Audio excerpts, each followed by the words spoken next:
I believe आप अगर college में हो and you've thought of giving this exam, तो I think college time would be the best time to start with it, क्योंकि you'll be studying for your course and side by side you start looking into all this as well. तो उससे क्या होगा कि college में ही you will be prepared for what you're going to face afterwards. ऐसा नहीं होगा that the moment you finish your degree and then you are like you have a lot of things and then you get overwhelmed with that कि अब तो मुझे start करना है. सो वो क्या जंग की तैयारी पहले से ही जितनी पहले से करो उतना बेटर रहता है. So in case you start in college itself, आप प्लानिंग कॉलेज में कर लो क्या करना है.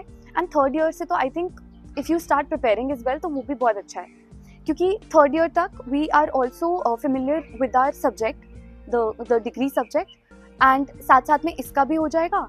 तो देन आई थिंक फिर आप कॉलेज की डिग्री ख़त्म करके वो जो अर्ली बर्ड है वो आप फिर वो आपको वैसे अकॉर्डिंगली बेनिफिट करेगा. I think the best time to start the preparation is during college days, because I feel that time you have a lot of you are in a youthful stage, so you have a lot of energy and a right mindset to start the preparation. Also उस time पे कोई ऐसा pressure नहीं होता, college का time smoothly चलता है, college life भी इंजॉय कर सकते हो. और साथ ही साथ जब तुम शुरू कर देते हो ना तो एक है ना, मतलब कॉलेज के बाद additionally you feel an added burden of maybe like that you are growing. हम 22 के हो गए, 23 के हो गए, तो college I think college during college second और third year is a good time to start. Preparation start करने के लिए सबसे बेस्ट टाइम होता है सेकंड ईयर कॉलेज का हो गया, या फिर आप लास्ट ईयर में कर सकते हो. उसमें बेनिफिट ये रहता है कि आपको टाइम मिल जाता है सफिशिएंट, एंड आप कहीं से गाइडेंस ले सकते हो. सो आराम से आप प्रिपरेशन स्टार्ट कर सकते हो बिना किसी प्रॉब्लम के. आपको फिर काफ़ी टाइम रहेगा आपके पास, अराउंड 2 इयर्स रहते हैं प्रिपरेशन करने के लिए, एंड यूपीएससी के लिए 2 इयर्स सफिशिएंट है, मोर देन सफिशिएंट है.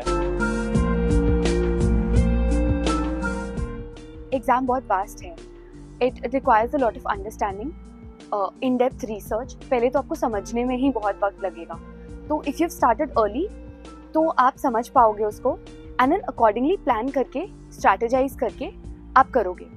And since these days already बहुत जल्दी शुरू कर रहे हैं लोग, तो अगर आप भी उसमें स्टार्ट जल्दी करते हो तो फिर आपके लिए अकॉर्डिंगली एडवांटेज रहेगा. प्लस आपको 1 साल तो bare minimum to understand, to start with it लगता ही है.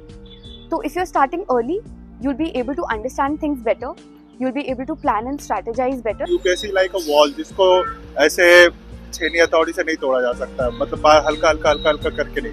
अपनी प्रिपरेशन ऐसी होनी चाहिए कि जब मैं इसको क्लियर करूं तो एक बार में सारे स्टेज क्लियर करूं. अब क्या होता है ना कि और उसके लिए तुम्हारे बहुत सारी चीज़ें मैटर करती है. तुम्हारा स्टेट ऑफ माइंड, तुम्हारा मतलब कोई एक्सटर्नल प्रेशर वगैरह, ठीक है. तो मुझे लगता है कि अर्ली स्टार्टर जो है उनका ये सब चीज़ों का दबाव उन पर कम रहता है. तो डेफिनेटली जब वो करते हैं तो बहुत एक कूल एंड काम माइंड के साथ करते हैं. जब वो चीज़ होता है तो रिजल्ट बहुत अच्छा आता है. जैसे ये रहता है कि मुझे अभी 6 महीने में प्रिपरेशन वो स्टार्ट किया मैंने, मुझे एक अटेम्प्ट देना है, तो उस पर मतलब मेरे ऊपर काफ़ी बर्डन प्रेशर हो जाएगा. कि मुझे इतने कम टाइम में इतनी चीज़ें कंप्लीट करनी है. ज़्यादातर स्टार्टर्स के लिए ये रहता है कि उनके पास इनफ टाइम रहता है, वो कम टाइम में ज़्यादा चीज़ें अपनी कंप्लीट कर सकते हैं. अगर स्टार्टिंग में एनसीईआरटीज़ वगैरह कवर कर लें, ज़्यादा टाइम नहीं देना पड़ता, वो और चीज़ों में अपना टाइम दे सकते हैं. मतलब अगर उन्हें कुछ एक्स्ट्रा स्किल सीखनी है, ये सब करना है, तो उसमें भी अपना थोड़ा टाइम दे सकते हैं वो.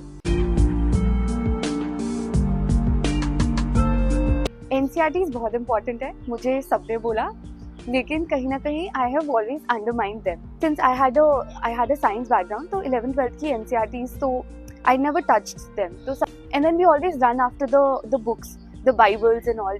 मतलब they are very important, but basics अगर आपको क्लियर करने हैं तो एनसीईआरटीज़. यूपीएससी का क्या है कि they do tend to start with the NCERTs itself to actually make it a level playing field for everyone. आप बेसिक्स अपने वहीं से शुरू करो and then you go on to the other books, जो कि मैंने कई बार निगलेक्ट की है. But then the moment you sit for the exam, you see the question papers and then you realize कि हाँ, शुरुआत यहीं से होनी चाहिए थी. अगर आप एकदम जीरो से स्टार्ट कर रहे हैं, आपका आर्ट्स बैकग्राउंड भी नहीं था, आपको थोड़ा सा भी आइडिया नहीं है, स्कूल में भी आपने मतलब बहुत अच्छे से नहीं किया है, सो उस टाइम पे एनसीईआरटीज़ इंपॉर्टेंट हो जाते हैं to develop base. NCERT will set a base for you.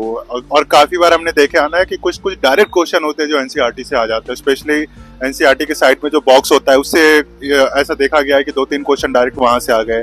तो एनसीईआरटी काम की चीज तो है डेफिनेटली, उसके बिना तो आप मतलब अब है कि अब खाना खा रहे हो और बिना थाली लिए बैठ गए तो फिर खाओगे कैसे।